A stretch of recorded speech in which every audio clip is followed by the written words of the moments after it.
life is ubiquitous, within the next 10 to 15 years, we are going to see evidence of life around nearby stars. That's not long to wait for an answer to a question humanity's wondered about for eternity.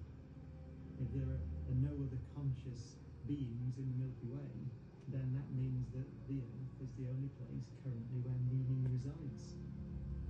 If we do find an alien civilization out there that is more advanced than we are, first it will change our view on our place in the universe, but moreover, it will give us a completely new perspective about life and about our future. So the impact isn't just scientific. I think the impact is beyond science, but actually will affect how most people view their place in the universe.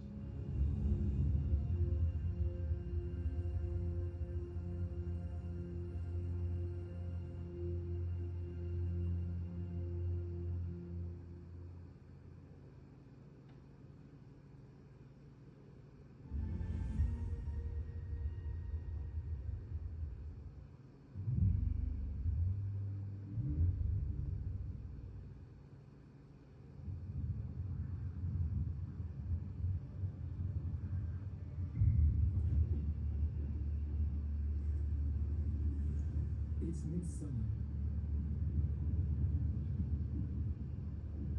The storm is breaking.